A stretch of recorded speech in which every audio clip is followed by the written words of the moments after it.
Hello students. आज हम USCMA first part का एक वेरी इंपॉर्टेंट लेक्चर क्या करने जा रहे हैं, स्टार्ट करने जा रहे हैं। देखिए गाइस, ये लेक्चर जो है वो बहुत इंपॉर्टेंट है।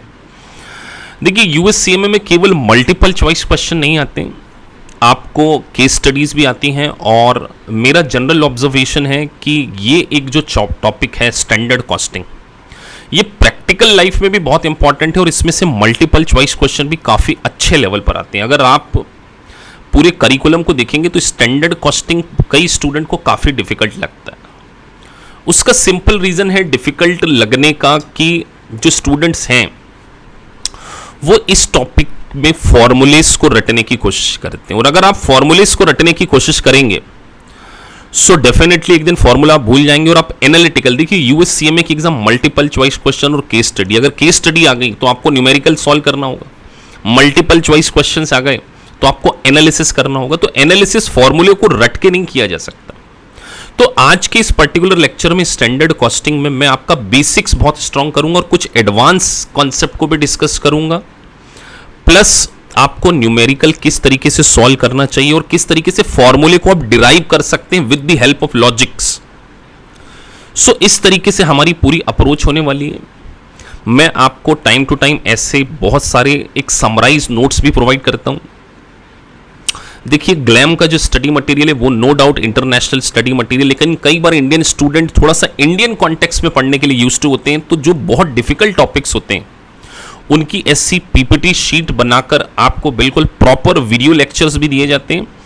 तो आप ये मान के चलिए कि अगर आप इस पर्टिकुलर सेगमेंट को जिस पूरे अच्छे से समझ लेते हैं तो आपसे 100% न्यूमेरिकल और 100% की स्टडीज क्या हो जाएगी, सॉल्व हो जाएगी। Very important topic USCMA part 1 में वेरिएंस एनालिसिस।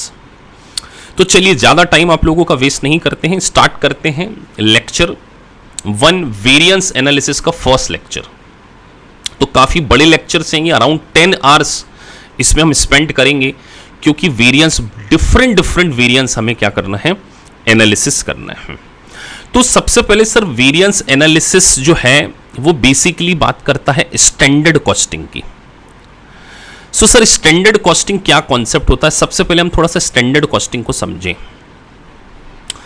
देखिए स्टैंडर्ड कॉस्टिंग का जो प्राइम पर्पस है, अगर आप देखें एक ऑर्गेनाइजेशन जब अपना एक प्रोडक्ट को मार्केट में लॉन्च करती है या मैन्युफैक्चरिंग करने का डिसीजन लेती है, तो कोई भी प्रोडक्ट को एक्चुअली में मैन्युफैक्चरिंग करने से पहले उसकी प्लानिंग की जाती है कि इसकी टारगेट कॉस्ट क्या होनी चाहिए, इसकी एक स्टैंडर्ड कॉस्ट क्या होनी चाहिए। सोचिए अगर आप एक मैन्युफैक्चरिंग कंपनी रन करते हो और लेट्स से आप फार्मास्यूटिकल बिजनेस करते हैं और आप मार्केट में कोरोना वायरस की कोई नई वैक्सीन को क्या करना चाह रहे हैं, बनाना चाह रहे हैं, गवर्नमेंट ने आपको लाइसेंस दे दिया, तो उसकी प्राइसिंग डिसाइड करने से पहले आपको उसकी कॉस्ट डिसाइड करनी पड़ेगी कि जो कोविड के लिए जो मैं वैक्सीन बना रहा हूं उस वैक्सीन को बनाने के लिए एक स्टैंडर्ड कॉस्ट कितनी लगनी चाहिए, और उस स्टैंडर्ड कॉस्ट में प्रॉफिट जोड़कर उसको क्या करेंगे, एक्चुअल में मार्केट में सेल करेंगे।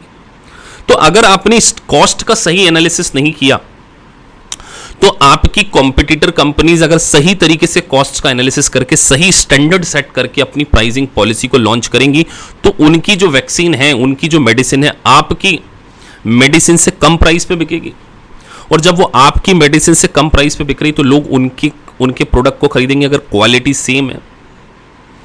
सो मेरा कहने का मतलब यह है कि स्टैंडर्ड कॉस्टिंग में सबसे पहला काम आपका ये होता है कि आपको standard cost of manufacturing of a product, एक प्रोडक्ट को अगर आप मैन्युफैक्चर करने जा रहे हैं तो उसकी स्टैंडर्ड कॉस्ट क्या होनी चाहिए।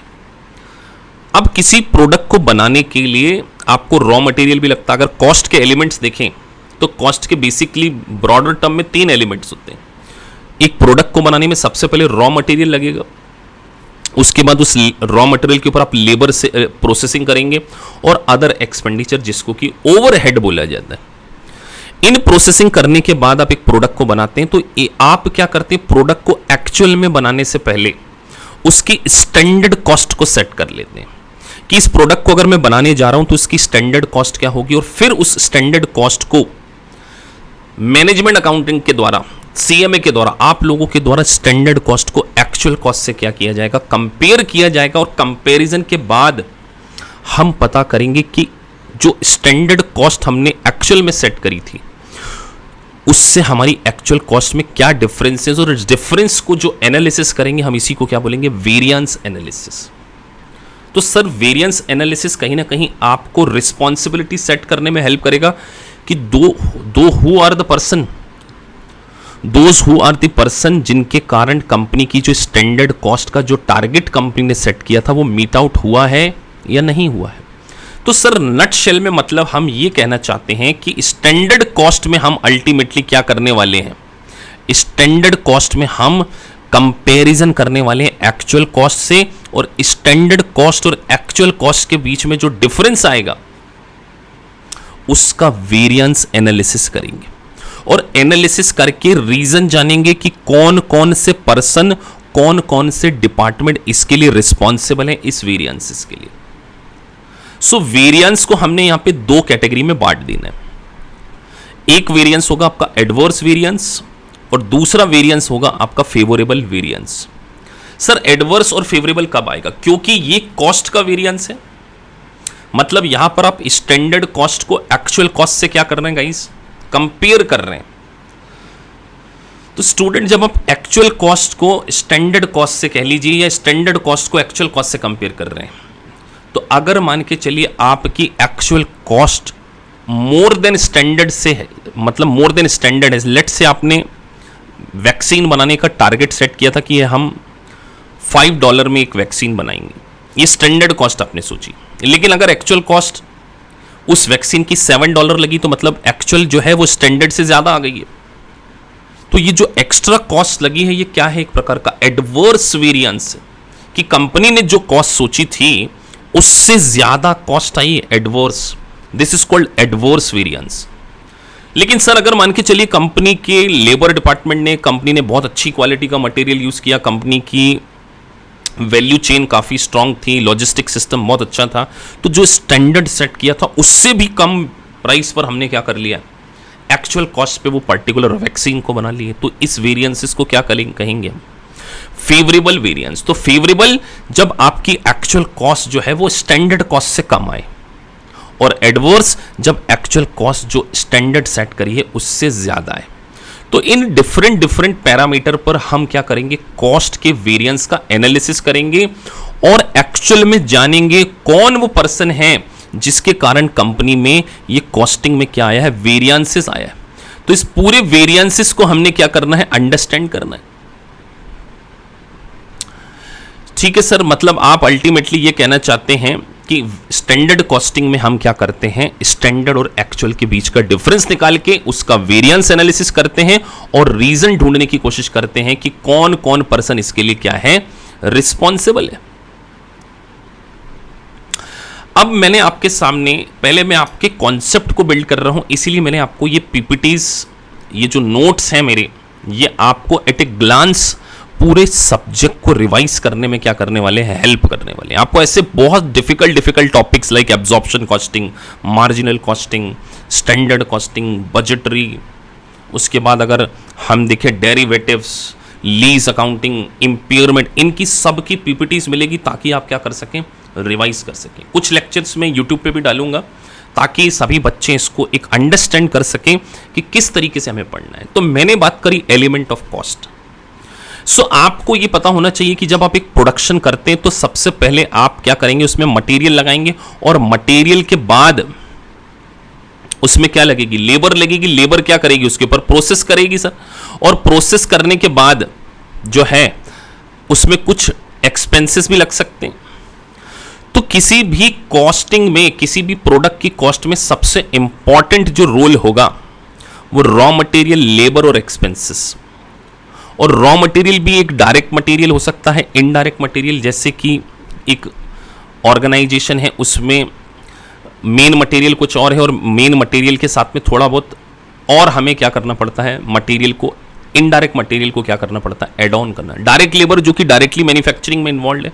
तो इन सारे सेगमेंट को हम आने वाले टॉपिक्स में पढ़ने वाले हैं, लेकिन आज जो मेरा प्राइम पर्पस है इस पर्टिकुलर लेक्चर में, सबसे इंपॉर्टेंट पर्पस आपको जो रॉ मटेरियल वेरिएंस के बारे में पूरा समझाना। इसके न्यूमेरिकल क्वेश्चंस को भी हम लोग करने वाले हैं। तो सबसे पहले देखिए आपके सामने कॉस्टिंग का जो पहला एलिमेंट है रॉ मटेरियल, डायरेक्ट मटेरियल, क्योंकि किसी भी प्रोडक्ट को बनाने में सबसे इंपॉर्टेंट रोल कौन प्ले करता है? Raw material. तो रॉ मटेरियल की जो कॉस्टिंग है उसको हम पता करेंगे कि जो रॉ मटेरियल की एक्चुअल कॉस्ट है वो स्टैंडर्ड से कितनी वेरी करती है। हमने जो स्टैंडर्ड कॉस्ट सोच रखी थी मटेरियल के लिए, इसी तरीके से हम स्टैंडर्ड कॉस्ट मटेरियल के लिए सोचे ना, इसी तरीके से हम स्टैंडर्ड कॉस्ट लेबर के लिए सोचेंगे, स्टैंडर्ड कॉस्ट फॉर ओवरहेड के लिए सोचेंगे, और फिर उस स्टैंडर्ड कॉस्ट को एक्चुअल कॉस्ट से क्या करेंगे? कंपेयर करेंगे। और एक्चुअल कॉस्ट से कंपेयर करने के बाद जो डिफरेंसेस आएगा उसी को हम यहां पे क्या बोलते हैं? वेरिएंस एनालिसिस बोलते हैं। सो मटेरियल कॉस्ट वेरिएंस में बेसिकली जो सबसे पहला वेरिएंस है उसके बारे में हम डिस्कस करने जा रहे हैं, जिसका नाम है मटेरियल प्राइस वेरिएंस। फिर मैं आपको पूरा इन वेरिएंसेस के बारे में समझाने के बाद एक न्यूमेरिकल क्वेश्चंस भी कराऊंगा ताकि आप उसको समझ सकें। तो देखिए सबसे पहले जब हम प्राइस वेरिएंस के बारे में बात कर रहे हैं गाइस, आप शीट में देख रहे होंगे स्क्रीन पे कि मैंने एक पर्सन को बना रखा है। आप देखिए, आपको पता होना चाहिए कि जब एक मैन्युफैक्चरिंग कंपनी है वहां पर अलग अलग डिपार्टमेंट होते हैं, तो अल्टीमेटली गुड्स को प्रोक्योर करने की जो अकाउंटेबिलिटी होगी, जो गुड्स को, कच्चे माल को, रॉ मटेरियल को कौन खरीदेगा? एक मैन्युफैक्चरिंग कंपनी में प्रोडक्शन मैनेजर अलग हो सकता है और एक परचेस मैनेजर अलग हो सकता है। तो purchase manager is the prime responsible person for purchasing the goods. अगर मान के चलिए कंपनी ने कोई प्राइस सेट करी है कि सपोज दैट हमें कोई रॉ मटेरियल खरीदना है, हमें एक फिनिश गुड्स बनाना है, तो उसके लिए हमें क्या करना पड़ेगा? रॉ मटेरियल को खरीदना पड़ेगा। तो रॉ मटेरियल की प्राइस मार्केट सर्वे टेंडर के बेसिस पर हमें परचेस मैनेजर को बता देंगे कि लेट से आपको ये पर्टिकुलर कमोडिटी जो है इस प्राइस के ऊपर खरीदना है। अगर मान के चलिए, मैं एग्जांपल के तौर पे लूं कि अगर मान के चलिए हमने क्या किया, ये वैसे मैंने एक क्वेश्चन बनाया हुआ है, इसके नीचे मैं आपको समझा। मान के चलिए हमने डिसाइड किया कि हमें लेट से फ्लोर खरीदना है, फ्लोर, और हमने हमारे परचेस मैनेजर को प्राइस दे दी कि आप क्या करो, 15 रुपीज पर केजी में क्या करो, फ्लोर को खरीदो। मतलब हमने उसको एक स्टैंडर्ड प्राइस दे दी। देखिए हमने क्या दी उसको, स्टैंडर्ड प्राइस की आपने पर केजी फ्लोर जो है वो 15 रुपीज पर केजी में बाय करना है। तो ये एक ऑर्गेनाइजेशन के द्वारा उसको क्या दिया गया है? स्टैंडर्ड कॉस्ट उसको दे दी गई है कि आप क्या करें, इस प्राइस पर क्या करें, फ्लोर को खरीदें या रॉ मटेरियल को खरीदें, जो भी हमारी ऑर्गेनाइजेशन जिसमें बिजनेस करती।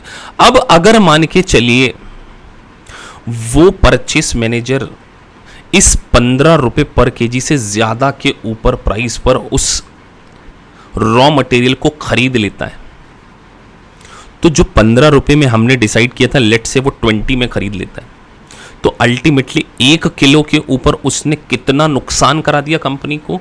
तो हमने यहां पे क्या किया, standard cost minus actual cost किया कि कंपनी ने 15 रुपए डिसाइड किया था और उसने कितने में खरीदा, इसको 20 रुपीज में खरीदा।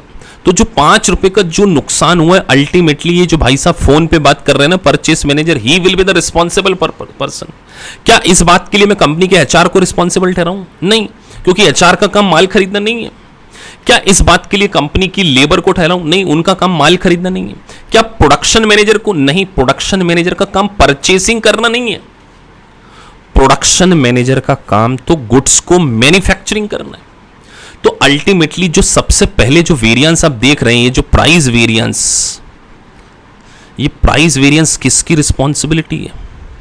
मतलब सर प्राइस वेरिएंस पे हमारा पूरा का पूरा फोकस पर यूनिट की प्राइस पे होगा कि अगर सर एक यूनिट को खरीदने के लिए जो स्टैंडर्ड कॉस्ट सेट है उससे एक्चुअल कॉस्ट कितनी डिविएट करती है। तो पूरा फोकस देखिए मटेरियल प्राइस वेरिएंस में। अगर आप इस नोट पे देखिए तो मैंने यहां पे प्राइस लिखा है। अभी पूरा फॉर्मूला समझेंगे, पूरा क्वेश्चन करेंगे हम, लेकिन अभी मैं आपके दिमाग में एक कॉन्सेप्ट को फिट कर रहा हूं कि मटेरियल प्राइस वेरिएंस में हमारा पूरा कंसर्न उस कमोडिटी की प्राइस पर होता है कि सर स्टैंडर्ड कॉस्ट से एक्चुअल प्राइस को कंपेयर करके हम क्या करेंगे, वेरिएंसेस निकालेंगे, जिसमें एडवर्स वेरिएंस निकल सकता है कब, जब एक्चुअल प्राइस जो है वो स्टैंडर्ड प्राइस से ज्यादा हो। वही परचेस मैनेजर अगर बहुत केपेबल है तो जो स्टैंडर्ड प्राइस सेट की थी उससे कम पे खरीद ले तो हम उसको क्या करेंगे, रिवॉर्ड कर देंगे, हम उसको इंसेंटिव्स देंगे कि वाह यार आपने तो बहुत सस्ते में माल खरीद दिया क्वालिटी को मेंटेन करते हुए। क्वालिटी का अनदर कंसेप्ट है। हमने जो स्टैंडर्ड प्राइस बताई थी आपने उससे कम प्राइस पे खरीदा तो इसका मतलब आपका जो वेरिएंसेस है वो फेवरेबल वेरिएंसेस, आपने कंपनी का क्या करा दिया, बेनिफिट करा दिया। तो परचेस मैनेजर को इंसेंटिव्स देंगे और अगर सर फेवरेबल आएगा और एडवर्स आएगा तो उसको पनिश करेंगे। तो purchase manager is responsible for price variance. अभी फॉर्मूले नहीं समझे, अभी तो लॉजिक समझ रहे हैं। पता चले आप फॉर्मूले रट रहे हैं कि परचेस में ये करो, बेटा अगर फॉर्मूले रटेंगे ना बहुत डिफिकल्ट हो जाएगा यूएससीएमए को पास करना। इसीलिए हर बच्चे के साथ में मैं ये बोलता हूं कि आप लॉजिक को समझिए, लॉजिक को। चलिए आगे बढ़ते हैं। अब हमने बात करनी है यूजेज, कंजम्पशन। तो मुझे बताइए कंजम्पशन के लिए कौन रिस्पॉन्सिबल है? क्या परचेस मैनेजर फैक्ट्री में माल बनाता है या जो प्रोडक्शन मैनेजर है वो लेबर को हायर करता होगा और उनको एक क्वांटिटी देता होगा कि यार आपको एक पर्टिकुलर यूनिट को बनाने में इतना रॉ मटेरियल यूज करना है। तो कहीं ना कहीं कंपनी ने उसको स्टैंडर्ड पहले से दे रखा होगा कि आप क्या करें, हम आपको एक स्टैंडर्ड डेटा देते हैं, स्टैंडर्ड क्वांटिटी देते हैं कि आपको एक पर्टिकुलर यूनिट को बनाने में इतना क्वांटिटी रॉ मटेरियल लगना चाहिए। अब अगर आप उस स्टैंडर्ड क्वांटिटी जो आपको दी गई है उससे ज्यादा क्वांटिटी कंज्यूम कर लेते हैं, यूज कर लेते हैं, इसको हम क्वांटिटी वेरिएंस या यूजेज वेरिएंस भी बोल सकते हैं। कि जो हमने आपको हमने आपको बोला, मैं एग्जांपल के तौर पे समझाता हूं कि एक यूनिट बनाने के लिए आप 1 किलो रॉ मटेरियल यूज कर रहा, एक मेडिसिन बनानी है या कुछ बनानी है, हमने एक यूनिट के लिए 1 केजी का डेटा उसको दिया और अगर वो एक यूनिट को बनाने में 1.5 केजी रॉ मटेरियल यूज कर ले तो मुझे बताइए यहां पर उसने ज्यादा रॉ मटेरियल एक पर्टिकुलर फिनिश गुड्स को बनाने में यूज कर लिया, मतलब कहीं ना कहीं कंपनी की जो स्टैंडर्ड क्वांटिटी थी उससे वो क्या कर गया है, डिविएट कर गया है। तो ऐसे प्रोडक्शन मैनेजर को हम क्या करेंगे, रिस्पॉन्सिबिलिटी देंगे और इस रिस्पॉन्सिबिलिटी से ही तो हमें पता चलेगा कि परचेस प्राइस में हमें कितना नुकसान हुआ और जो रॉन्ग यूजेज, जो एक्स्ट्रा यूजेज हुआ उसके कारण क्या नुकसान हुआ। इन दोनों वेरिएंसेस का जो टोटल आएगा सर, क्वांटिटी, ये जो लिखी है quantity variance plus price variance is equal to material, ये टोटल वेरिएंस। तो टोटल वेरिएंस 2 रीजन से आएगा सर। अभी मैं आपको प्रैक्टिकली क्वेश्चन कराने वाला हूं, बिल्कुल एक लाइव एग्जांपल में, कि सर कॉस्ट वेरिएंस में मटेरियल प्राइस वेरिएंस और क्वांटिटी वेरिएंस का जो टोटल है उसी को हम क्या बोलेंगे, मटेरियल कॉस्ट वेरिएंस। तो प्राइस के कारण जो एक्स्ट्रा प्राइस लग गई और जो extra unit of raw material consume कर लिया, इन दोनों का जो टोटल बनेगा that is called material cost variance. और फिर इन वेरिएंसेस का हम क्या करने वाले हैं गाइस, एनालिसिस करने वाले। चलिए तो सर एनालिसिस करते हैं। तो प्राइस और यूजेज वेरिएंस मिलकर अगर शीट पे आए तो सर प्राइस और यूजेज वेरिएंस मिलकर जो बनता है उसी को हम क्या बोलते हैं, टोटल मटेरियल कॉस्ट वेरिएंस। तो सर प्राइस के लिए कौन रिस्पॉन्सिबल, परचेस मैनेजर रिस्पॉन्सिबल होगा और यूजेज के लिए कौन रिस्पॉन्सिबल होगा, प्रोडक्शन मैनेजर। अब आप फर्दर और देख रहे हैं मिक्स वेरिएंस और यील्ड वेरिएंस। अभी आपको पहले मैं यूजेज समझाऊंगा, प्राइस समझाऊंगा, उसके बाद मिक्स वेरिएंस समझाऊंगा, उसके बाद यील्ड वेरिएंस समझाऊंगा। लेकिन अभी हमारा पूरा फोकस ये होना चाहिए कि सर ये जो 2 वेरिएंस, एक प्राइस के कारण और एक क्वांटिटी के कारण जो डिफरेंस आ रहे हैं उसको हमने क्या करना है, समझना है। तो अल्टीमेटली हमारा फोकस क्या है कि सर हम स्टैंडर्ड कॉस्ट और एक्चुअल कॉस्ट का क्या कर रहे हैं, कंपैरिजन कर रहे हैं और जो कंपैरिजन में जो डिफरेंसेस आ रहा है उस वेरिएंसेस का क्या कर रहे हैं, एनालिसिस। तो वेरिएंस बेसिकली 2 टाइप्स के होते हैं, फेवरेबल और एक एडवर्स, और फेवरेबल और एक एडवर्स। फेवरेबल कब आएगा सर, जब एक्चुअल कॉस्ट जो है वो स्टैंडर्ड कॉस्ट से कम लगे और सर एडवर्स कब आएगा? जब हमने स्टैंडर्ड कॉस्ट जो बताई थी उससे ज़्यादा हमारी क्या लग जाए, एक्चुअल कॉस्ट लग जाए। तो इस सिचुएशन को हम क्या बोलेंगे?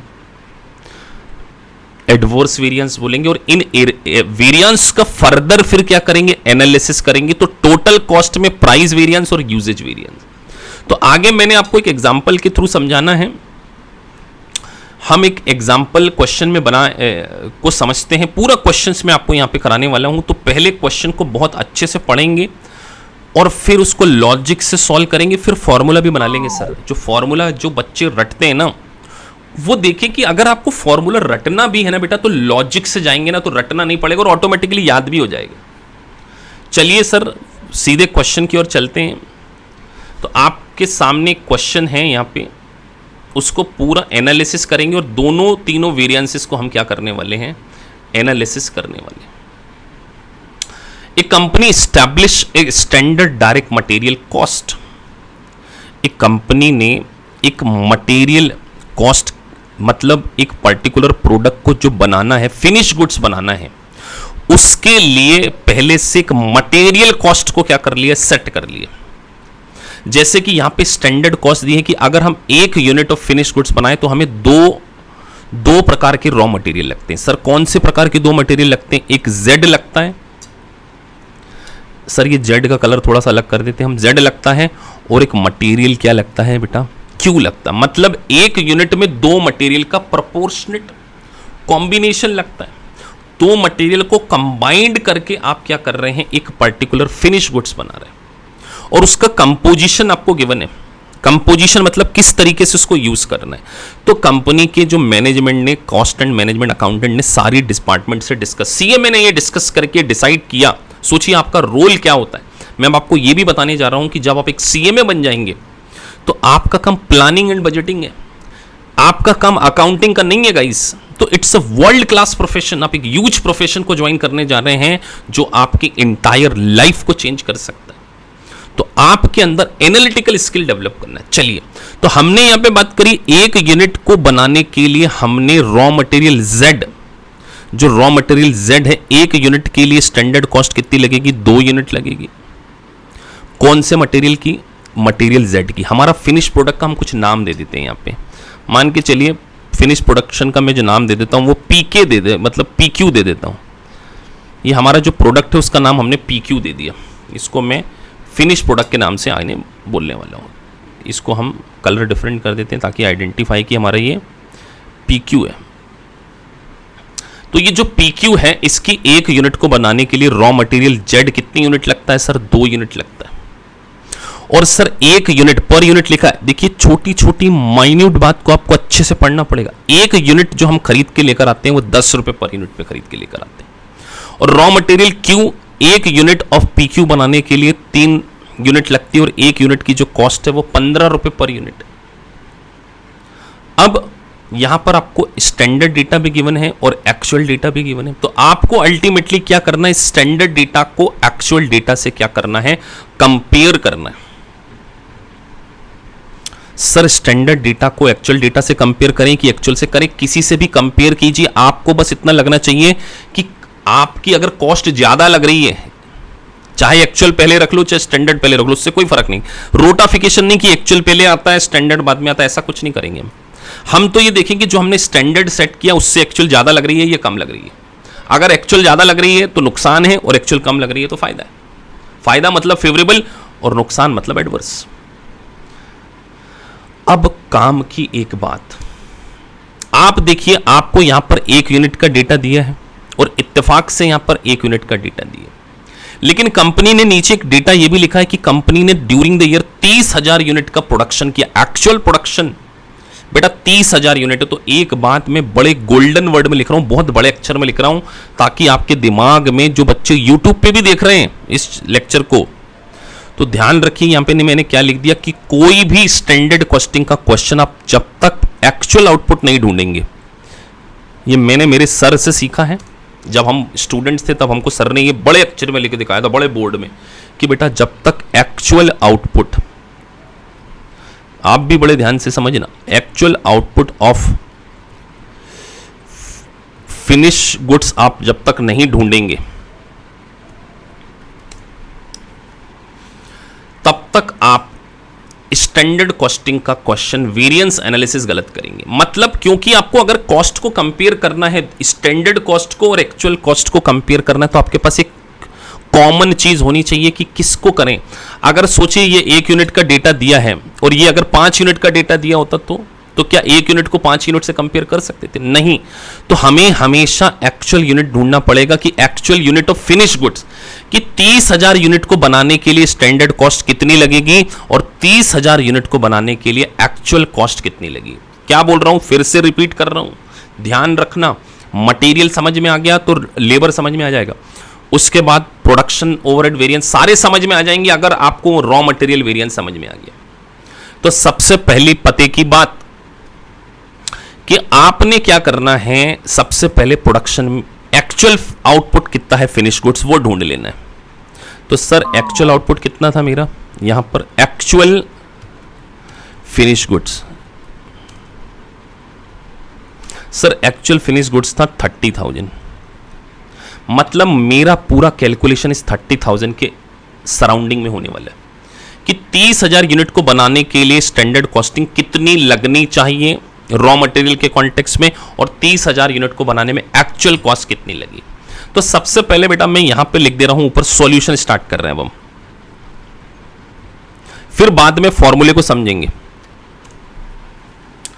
सर आप कह रहे हैं कि हमें स्टैंडर्ड कॉस्ट निकालना है 30,000 यूनिट पे, है ना। तो मैं यहां पे सबसे पहले मेरा रॉ मटेरियल लिख रहा हूं, रॉ मटेरियल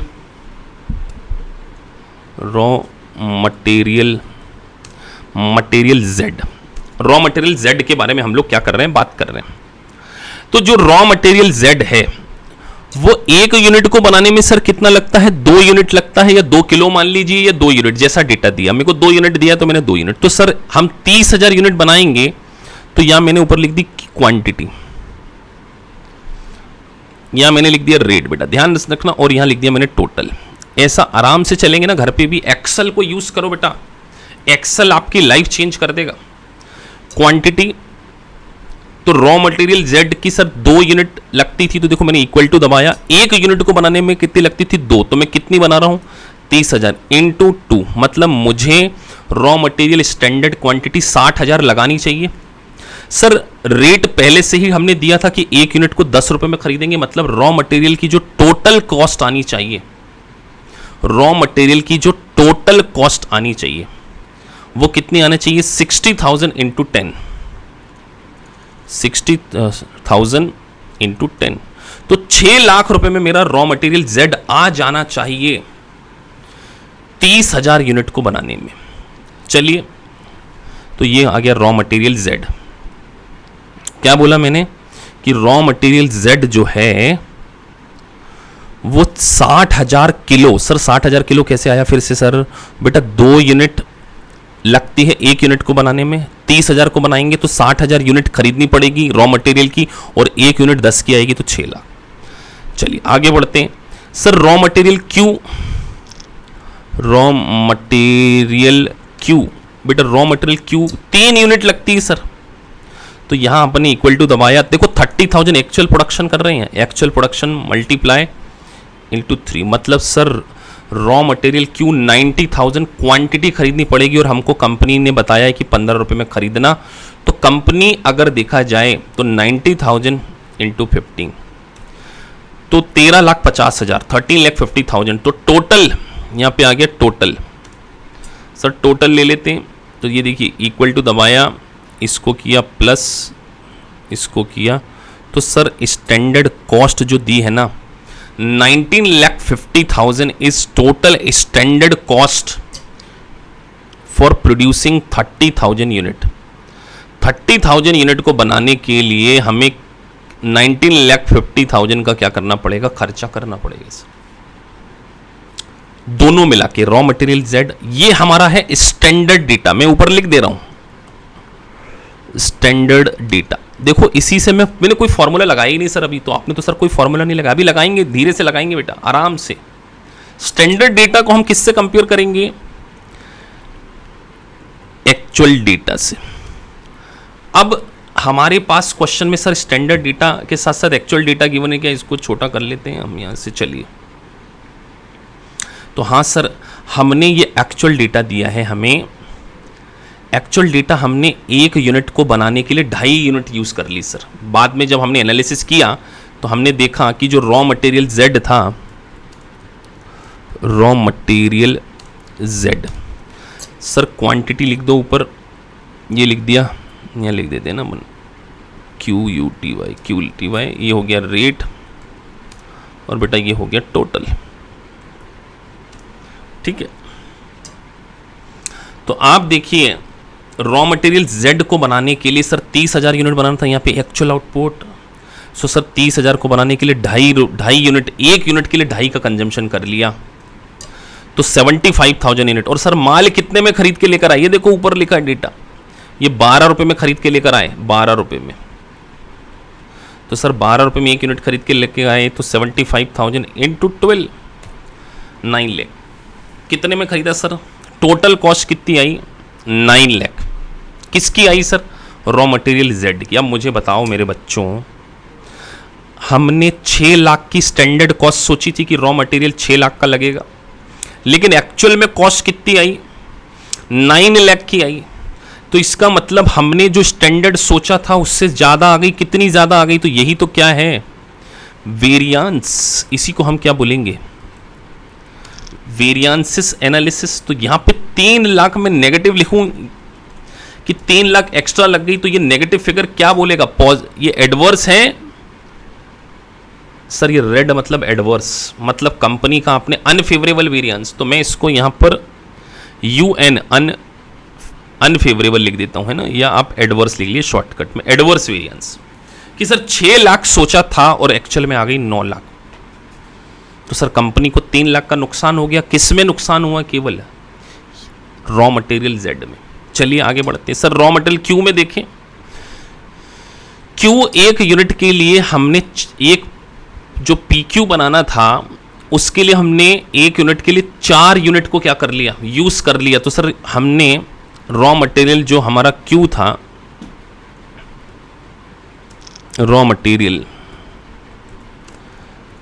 सर उसकी हमने देखो एक्सेल में कितना अच्छे समझ में आता है, बोर्ड पे चुरकुट चुरकुट लिखेंगे दिखेगा नहीं, पूरा सही तरीके से आपको, that's why online classes is best.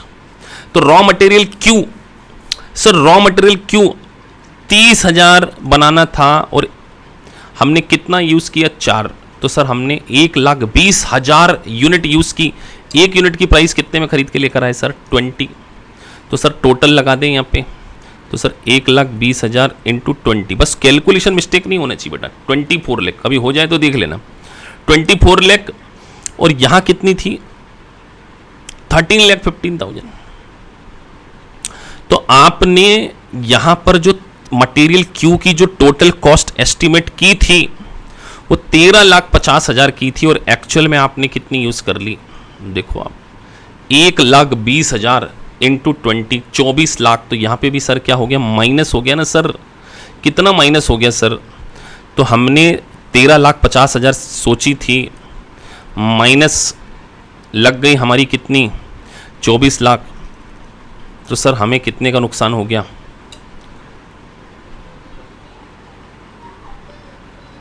यहाँ कर देते हैं माइनस इक्वल टू, सर हमने स्टैंडर्ड सोची थी 13,50,000 की, लगी कितनी, 24 लाख।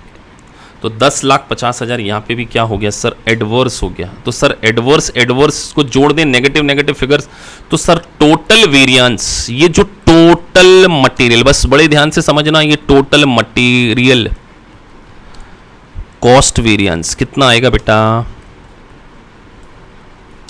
सर ये 3 और 10 लाख, मतलब 13,50,000 टोटल कंपनी को क्या हुआ, नुकसान। अब सोचिए as a CMA, as a management accountant, सोचिए आप, आपका दिमाग हो जाएगा खराब कि यार कंपनी ने 30,000 यूनिट में 13,50,000 एक्स्ट्रा कॉस्ट इनकर्ड कर दी। ये टोटल कॉस्ट केवल रॉ मटेरियल के लिए, अभी तो लेबर का एनालिसिस करेंगे हम। ये 13,50,000 सर आपने एक्स्ट्रा लगा दिए, 1 जीरो कम लगा, इसको 1 जीरो लगा देते हैं।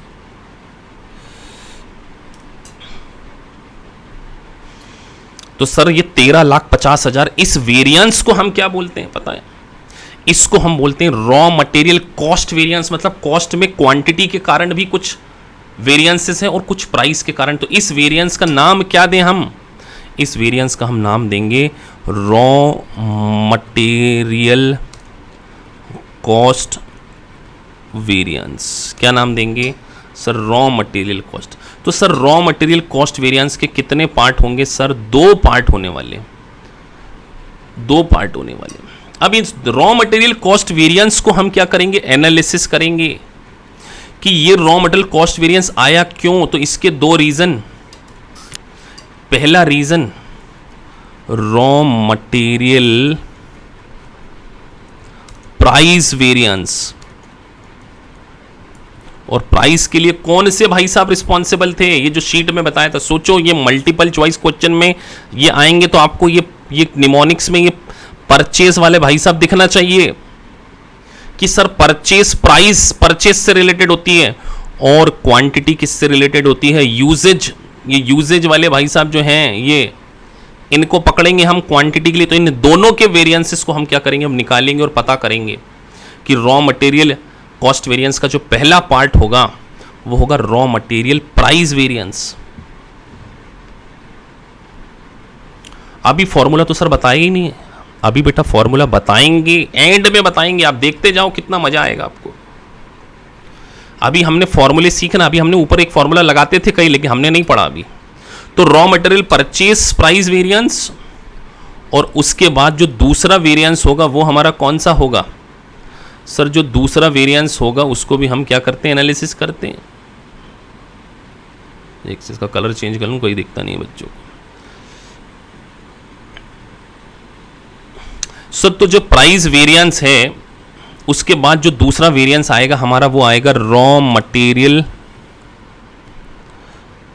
क्वांटिटी वेरिएंस या यूजेज वेरिएंस, कंजम्पशन वेरिएंस उसको कह सकते हैं। तो सर अब हम इसको समझने वाले हैं कि रॉ मटेरियल यूजेज और कंजम्पशन वेरिएंस को हम समझने वाले हैं। तो ये तो प्राइस से रिलेटेड है, तो सर इसका मतलब यहां पर हम क्या करेंगे? प्राइस को कंपेयर करेंगे। तो चलिए प्राइस को कंपेयर करते हैं।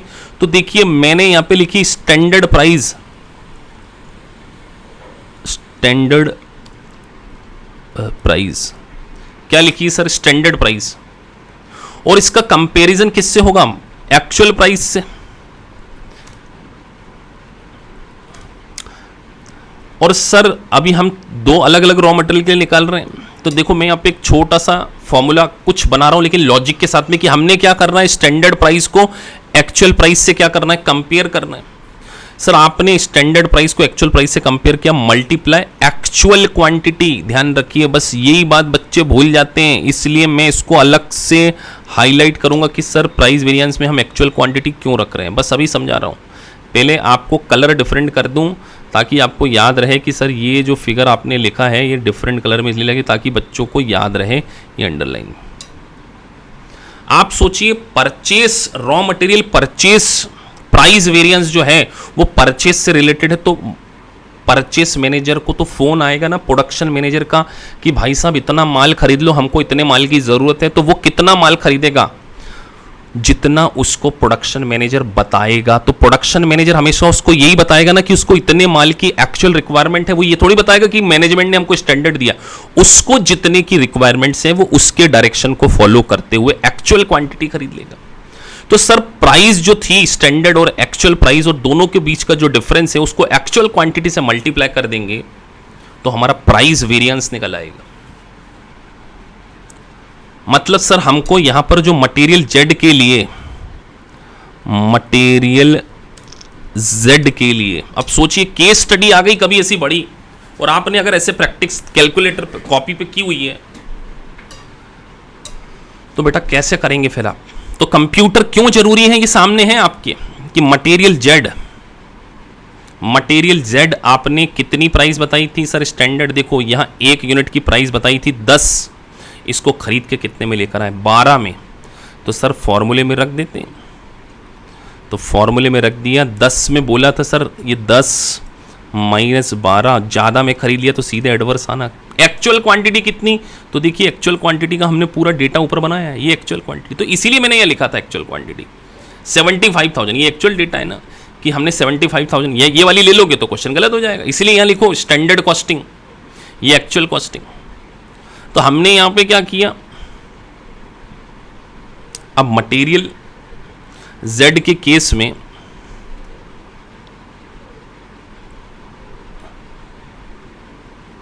सर हमने 75,000 से मल्टीप्लाई करना है, यहाँ पे 75,000 से हमने मल्टीप्लाई कर दिया, तो ये मटेरियल Z है। तो यहाँ पर सर क्या हुआ, अगर देखें तो सर 10 का सोचा था, 12 में खरीदा, मतलब 2 रुपये एडवर्स इंटू 75। तो मटेरियल Z में हमने कंपनी की नैया डुबो दी है, तो ये यहाँ पे क्या हो गया, एडवर्स हो गया, एडवर्स। रॉ मटेरियल Z जो आपको 10 रुपए में खरीदना था, आपने 12 रुपए में खरीदा और 75,000 यूनिट खरीदी, तो एक यूनिट के ऊपर आपने कंपनी के 1,50,000 रुपीज का नुकसान कराया है। तो हम रिस्पॉन्सिबल परचेस मैनेजर को बोलेंगे कि देखो मटेरियल Z आपने महंगा खरीदा। अब मटेरियल Q में बात करें, सेम चीज है, मटेरियल Q में सर प्राइस कितनी दी थी, चलिए बेटा, तो ऊपर देखिए डेटा सही से लिखा होना चाहिए तो आपको समझ में आएगा। आप ढूंढ, पता चले आपने डेटा ही सही से नहीं लिखा तो आप ढूंढोगे कैसे। तो मटेरियल हमने जो खरीदना था Q वो 15 में खरीदना था, एक्चुअल में कितने में खरीद के लेकर आए, 20 में, और कितनी यूनिट खरीदी, 1,20,000।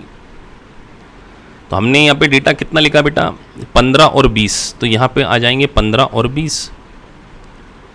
ये 15 रुपये में खरीदना था, ये 20 रुपये इसको क्या कर दिया हमने, माइनस कर दिया, इंटू 1,20,000। तो सर यहाँ पे भी तो कंपनी को 5 रुपये का एक यूनिट पे नुकसान हुआ है, तो 5 इंटू 1,20,000, तो 6 लाख का यहाँ नुकसान हो गया। तो सर ये भी एडवर्स, मतलब परचेस मैनेजर को हम बोलेंगे भाई साहब आप कितने के लिए रिस्पॉन्सिबल हो, 1.5 लाख का तो आपने मटेरियल Z में नुकसान कराया, 6 लाख का इधर कराया, मतलब 7.5 लाख का नुकसान आप करा चुके हो कंपनी को, परचेसिंग रॉन्ग परचेस करके, महंगा माल खरीद के। तो you are responsible for purchasing. तो हमने आपको परचेस करने के लिए रखा था, आप तो कंपनी की पॉलिसी से 10 रुपए की चीज 12 में खरीद रहे हो, 15 की चीज 20 में खरीद रहे हो, तो परचेस प्राइस महंगी करी। अब वो जस्टिफिकेशन दे सकता है सर रिसेशन, मतलब मान के चलिए इकोनॉमी में सर तेजी आ गई, वो रॉ मटेरियल मिल नहीं रहा था, मुझे अर्जेंट में खरीदना पड़ा, प्रोडक्शन मैनेजर का मेरे पे प्रेशर था, तो वो जस्टिफिकेशन देंगे और यही बैठ के तो आप सीएमए के रूप में एनालिसिस करेंगे वो जस्टिफिकेशन सही है, इसको रिस्पॉन्सिबल ठहराएं या ना ठहराएं। तो purchase manager is responsible for price, और ध्यान रखना स्टैंडर्ड प्राइस को एक्चुअल प्राइस से कंपेयर करके एक्चुअल क्वांटिटी, क्योंकि परचेस मैनेजर खरीदता नहीं है, वो प्रोडक्शन मैनेजर खरीदता है, और प्रोडक्शन मैनेजर ने जितना आपको बताया उस प्राइस पर आपने क्या कर लिया होगा, खरीद लिया होगा। तो standard price minus actual price is equal to actual quantity, ये हो गया प्राइस वेरिएंस। सर अब हम बात कर रहे हैं रॉ मटेरियल क्वांटिटी वेरिएंस, क्यों क्वांटिटी यूजेज।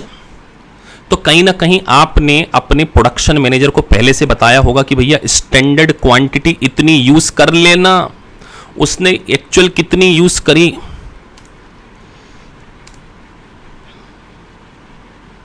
आपने उसको स्टैंडर्ड क्वांटिटी बताई होगी कि इतना रॉ मटेरियल यूज कर लेना 30,000 यूनिट को बनाने के लिए, और उसने एक्चुअल कितना यूज किया, 30,000 यूनिट कहां से आ गई सर, ऊपर लिखी थी वो 30,000 एक्चुअल प्रोडक्शन। तो इतनी क्वांटिटी आपको यूज करना चाहिए और आपने इतनी क्या करी है, यूज करी, तो मल्टीप्लाई कर देंगे हम यहां पर।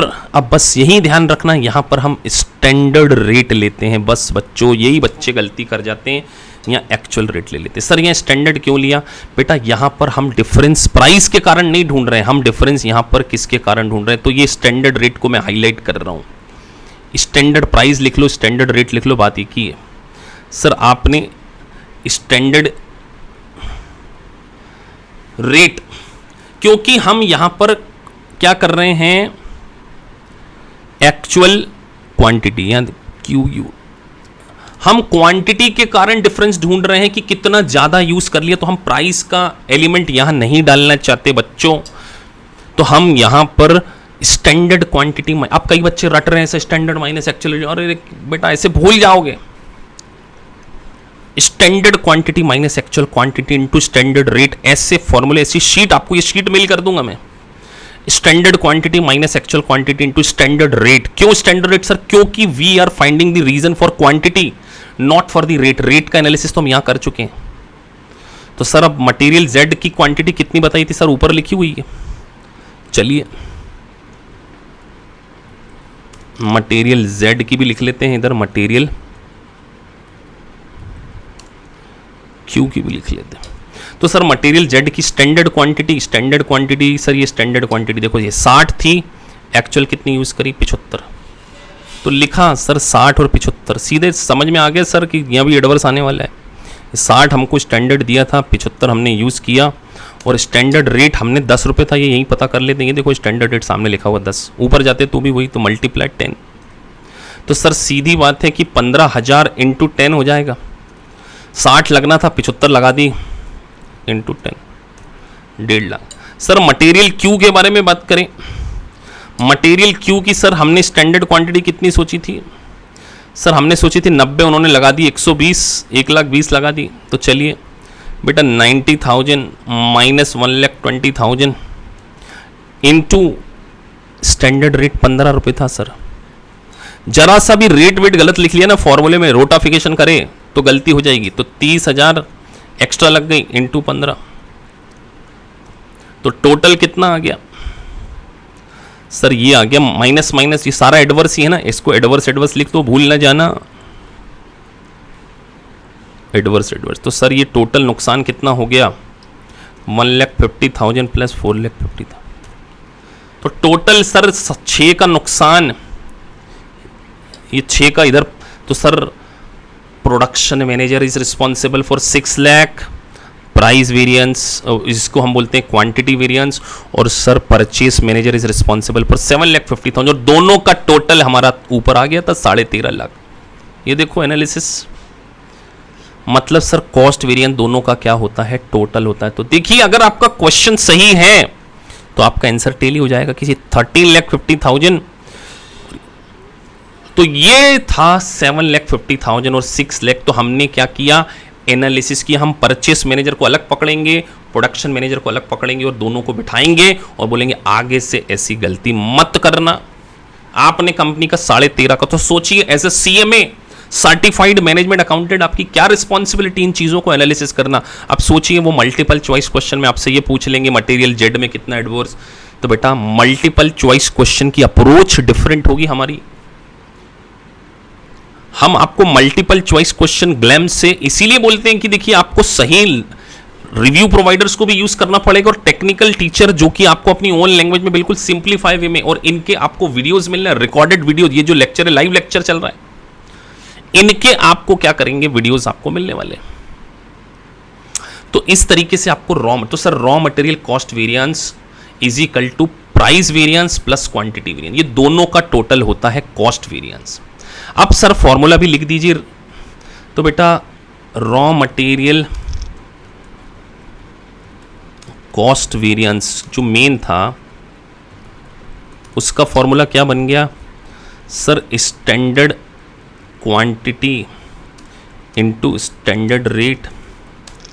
अब बताइए फॉर्मूला रटने की जरूरत पड़ेगी क्या, नहीं पड़ेगी। अगर वीडियो अच्छे से देखा है पूरा तो आपको पूरा समझ में आएगा। Less actual quantity into actual rate, तो इससे क्या निकलेगा, रॉ मटेरियल कॉस्ट वेरिएंस। और इस कॉस्ट वेरिएंस के 2 पार्ट होंगे। इसके कितने पार्ट होंगे बेटा, 2 पार्ट होंगे। जो निकलेगा आपका प्राइस वेरिएंस, तो प्राइस वेरिएंस में हम क्या देखते हैं सर, हम स्टैंडर्ड रेट ले लीजिए या प्राइस बोल लीजिए, बात एक ही है, माइनस एक्चुअल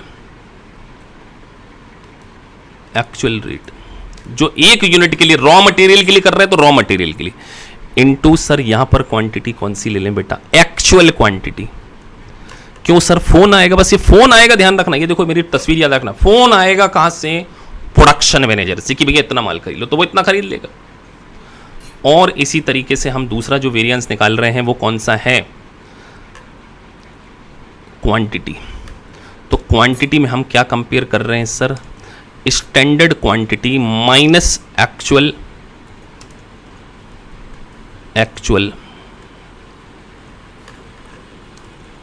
इनटू क्वांटिटी में कौन सा रेट सर, स्टैंडर्ड रेट। क्यों सर स्टैंडर्ड रेट, क्योंकि प्राइस के कारण नहीं, क्वांटिटी के कारण। और इन दोनों के जो डिफरेंस होंगे वो रॉ मटेरियल। तो कई बार बच्चे इसका ब्रैकेट ओपन कर सकते हैं, बेटा ब्रैकेट ओपन करेंगे तो क्या होगा, standard rate into actual quantity. अब कई बार बुक्स में ऐसा लिखा होता है, बच्चे कंफ्यूज हो जाते हैं, इनटू एक्चुअल। देखो तो ये मैंने ब्रैकेट खोला, ये मल्टीप्लाई हो गया। तो बुक्स में कई बार ऐसा लिखा हो तो हमें कंफ्यूज नहीं होना है। अब कई इंटरनेशनल स्टूडेंट जो मुझसे कतर से बेचारे बुक्स तो खरीद लेते हैं, लेकिन बाद में उनको रियलाइज होता है कि सर यहाँ तो हमें एक फैकल्टी की रिक्वायरमेंट होगी। तो जो इंटरनेशनल स्टूडेंट कतर से, दुबई से, बहुत सारी कंट्रीज से हमसे स्टूडेंट पढ़ते हैं, ऑस्ट्रेलिया से, पूरे इंडिया से बच्चे पढ़ते हैं। तो बच्चों में आपसे यही कहना चाहता हूं कि आपके लॉजिक क्या होने चाहिए, क्लियर होने चाहिए। और अगर आपको इस तरीके की पीपीटीज से पूरे समराइज वे में नोट्स से डिफिकल्ट टॉपिक्स को समझा दिया जाए और किस तरीके से आपको मल्टीपल चॉइस क्वेश्चन करना है, तो आप क्या है पास हो सकते हैं। नीचे हमारा व्हाट्सएप नंबर दिया हुआ है, इस नंबर पर आप मैसेज कर सकते हैं, कॉल कर सकते हैं। तो आपको एक USCMA को पास करना है तो गाइस आपको एक बहुत अच्छे लेवल की क्या है कॉन्क्रीट स्टडी करनी होगी अपनी ओन लैंग्वेज में। टीचर की नॉर्मल लैंग्वेज में आपको समझ में आ जाएगा। और इसी तरीके से हमारी लाइव ऑनलाइन वर्चुअल क्लासेस होती हैं, कॉन्सेप्ट को समझा के, प्रैक्टिकल सिनेरियो को सिचुएशन बना के हम आपको समझाते हैं। और इसके बेसिस पर अब मेरी गारंटी है, रॉ मटेरियल कॉस्ट वेरिएंस में एक भी ऐसा वेरिएंस नहीं होगा जो आपसे ना बने। चलिए तो दूसरे लेक्चर की ओर चलते हैं, जिसमें कि हम मिक्स वेरिएंस और यील्ड वेरिएंस को करेंगे। तो ये लेक्चर यूट्यूब पे भी अपलोड होने वाला है। तो गाइस अगर आप ज्वाइन करना चाहते हैं तो आप हमारे से कांटेक्ट कर सकते हैं। Thank you.